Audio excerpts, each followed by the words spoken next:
Hey, what's up? So today I'm going to talk about multiple sclerosis. I'm going to still get into my topic of dreams, but I'm still gathering information of what I wanted to kind of talk about. And my intuition has been really bothering me about talking about multiple sclerosis because I've been trying to figure out how to talk about it and dissect it in a video, because I'm the type of person, I don't like to use notes and have diagrams and all that stuff like that. It's like I like to teach in a natural way. So I can't really give any medical advice or tell you what to do. I can only tell you my story of what I'm doing, because everybody's genetic makeup isn't the same. We're not all the same. Our suits that we're in, they're not all the same, even though we're told that we're not. And for me, my journey with multiple sclerosis has been a very, what's the best word to use? It's like emotional roller coaster and a psychological roller coaster. It's not just the emotion, it's the trying to figure out how to think and how to form a perspective of things. Because with my multiple sclerosis that I have, from what I'm learning, is very extreme. I talked to a person before, a doctor, and I've talked to a couple people that have MS. One particular person, she's a doctor, and she was able to reduce her symptoms and her problems by treating it naturally. But when I discussed with her, like, what was her initial problems, how bad was her condition, and compared to mine, my condition was more severe than hers, but she was able to reverse certain things. Then I talked to another person that had more, I say, severe damage in their leg. And I talked to them about, what they were doing to treat their situation. Then I looked on YouTube. I found a couple of people. I found a man and a lady, two different channels. They were talking about their multiple sclerosis. But I wasn't able to find anybody with my type of scenario.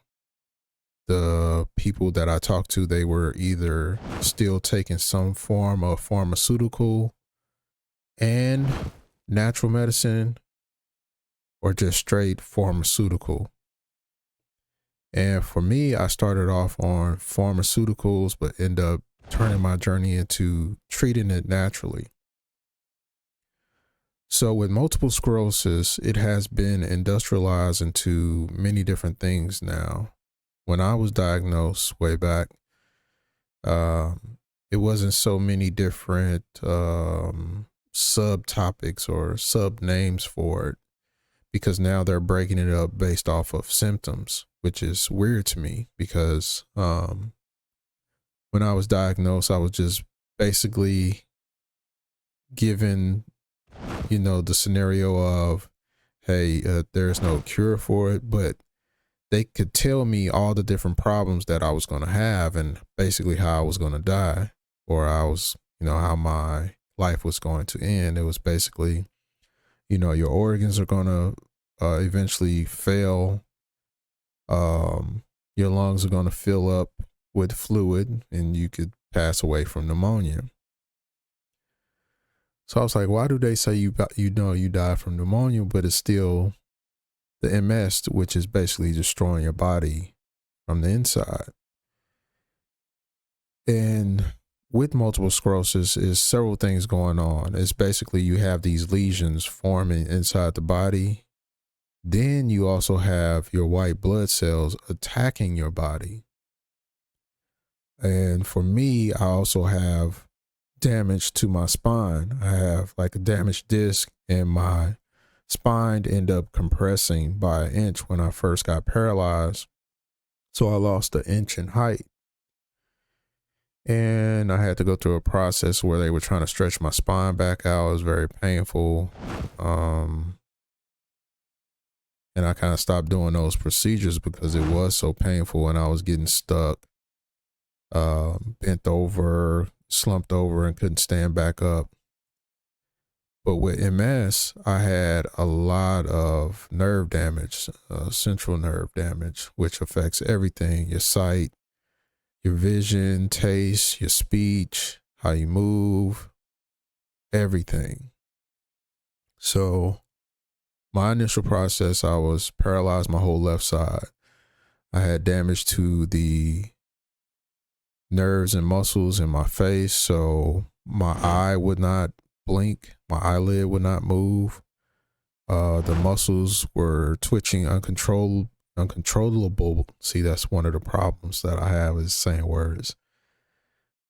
My muscles were moving uncontrollably, and it was hard for me to see. I had like double vision. And my MS affects my speech. It affects me recalling certain words. Like, I know a lot of words, a lot of big words and stuff like that, but I kind of stopped using them because I was having problems recalling certain words when I need to. And when I have these problems, that's when I know I have inflammation or swelling in the brain. And wow, there's so many symptoms that I have. So, being paralyzed, I also lost feeling in certain parts of my body, like my arm and my leg. So it would feel like my hands would always feel like I got gloves on. My arm would feel like it's in a cast. My leg would feel like it's in a cast. I really couldn't feel it. My equilibrium was messed up. It was hard for me to stand straight. I couldn't stand up for too long, so I had to use crutches. Because I couldn't feel my legs, I started walking bent over because there was no mind-body connection to the muscle to feel it. So I basically had to always look down at my feet to make sure I'm walking correctly and that I'm not tripping over my feet. I lost my taste a couple times. What else? Severe stabbing pains, electrical shocks, seizures where you're just, I could just be sitting and then I'll just get a shock or a surge of electricity in my arm and I can't control my arm moving and it's very painful. I have it in my leg. I would also have it in my abdomen. Then it would be just like real fast stabbing pains, literally feeling like somebody's taking a knife, stabbing me, poking me. I've had burning pains where it would feel like fire is traveling down my arm, down to my hand, and within, a minute, I will have burn marks on my hand where my skin has whelped up. And I did research on all this stuff of how, this stuff is possible. How can you burn from the inside? How can electricity form so powerful in the body to where it burns the skin? And it's a lot of information. What else? I also get nauseated. I get vertigo. I get insomnia. Spasticity of the muscles, where the muscles will just contract by themselves. So I have to go to the gym like every other day. And I decided to take the natural route of treating my MS because I was just looking, projecting ahead, just budgeting, looking at, how much medication I would have to buy every month. Paying for rehabilitation of, physical rehabilitation, to go to a place to stretch out my spine and do all this, physical treatment. And then it got to the point where, taking the steroids, it was damaging my kidneys. I was about 275 pounds. And with MS, you get this thing called bear hug, where it feels like you're carrying somebody on your back. You know, you already can't barely feel your legs, and it's hard to walk, and you can't breathe. You're taking real deep breaths, and it's really loud when you're breathing. So I was like, yeah, I got to lose weight. I got to do something. I got to, I can't keep taking this medication. I don't want to be on dialysis.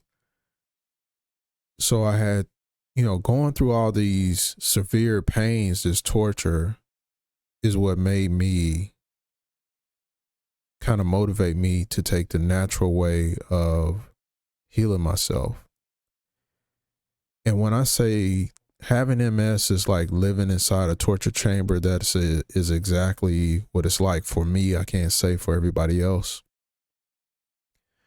If you ever watched like the old movies where you see like a spy movie or action movie and they capture somebody and they tie them to a chair, and then they might connect a car battery to the person and shock them. They might pull out their nails, teeth, all this in a slow fashion so the person is feeling all the pain. They never actually pass out. That's what I have to go through. When I have seizures, I don't pass out. I actually feel it all these different pains that I have. My pain threshold, I guess, doesn't work, and I have to endure all the pain. And that does something to the mind. It's like being under this constant torture of pain, you start to develop this type of fear of, I don't want to feel this anymore. And when I was going through this pain, I was like, wow, for a child to go through this, I don't even want to imagine it.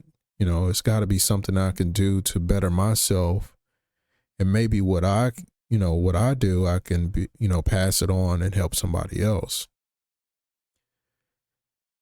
So that's why I say I can only really tell my story. I can't say, hey, eat these things, do these things, and it's going to work for you. I had to basically start with the mind first, and getting control of the mind, my thoughts and everything was the hardest thing to do. I had to be honest with myself and then take action on my own actions that I was doing to myself. So when I was 275, I was like, okay, I'm going to start back going to the gym. But it was more than that. It was like, I got to take control of what I'm eating. And I watched a bunch of documentaries on food and how food is made. I also used to work in the food industry, the distribution part of it. And I had to be honest with myself of like, I got to stop eating meat because I'm seeing what it's doing to my body, making it form all this inflammation, trying to process it is too much, is using up too much energy. Just trying to process this meat in my body. I'm noticing my emotional state. I'm constantly angry. I know that, taking steroids, which I had to take, to help me walk again and get movement back. I know that also was affecting my emotional state, constantly being angry. I was mad at how people were treating me, the people around me. It was like no one else knew the seriousness of my MS. And it's like they kind of just brushed it off, not realizing that this is something, kind of more serious than cancer, because it affects you in the same way where a person with cancer, they're constantly can have cancer forming inside their body. That's the way the lesions form inside the body. They can be anywhere, any given time, and a lot can form based on, your habits, your emotional state, and what you're doing. So, like when I would get MRIs and I would see that I have lesions in the brain. So I'm like, yo, what can that do to me? Can it just explode one day and then I just stop talking or lose my sight, or, what can happen? So fortunately, I've been able, when I have these lesions in the brain, I'm aware of it now because it's a repeated cycle. Usually I have like a real bad headache. It's not actually a headache. It's like the lesion, but I will have like a real bad pain in my head, kind of behind the ear, for like 3 days. And usually that's when I know, okay, there's a lesion in my brain, and I'm probably going to appear like I'm drunk. I'm going to have slurred speech. I'm not going to feel good at all. So I've learned over time, there's like a 3-day delay when I have these lesions in the brain, but when I have them in the body, in the arms and the legs, and I get these electrical shocks, those are usually when my white blood cells are attacking my nerves and eating through the nerve sheet, and, electricity hits water and you get a shock. Now, these shocks are so painful and so strong.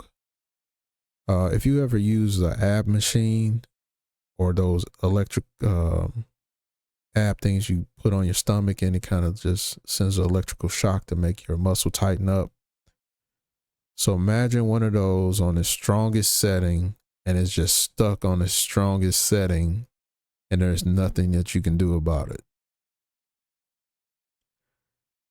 I've had that happen in my abdomen, to where it literally feels like an electrical band has wrapped around my abdomen, and it contorts me to where I fold in half, and I'm basically trying not to scream, and I'm usually biting down, but that is the most painful thing ever. The electrical shocks. I've broken my teeth from all the different type of electrical seizures that I've had. I've got root canals and replaced them, and then broke those out. So having multiple sclerosis is very expensive, even treating it naturally. Because when I sat down and looked at how much money that I was going to be spending on pharmaceuticals, and I was like, yo, I'm just kind of like paying to deteriorate myself even more.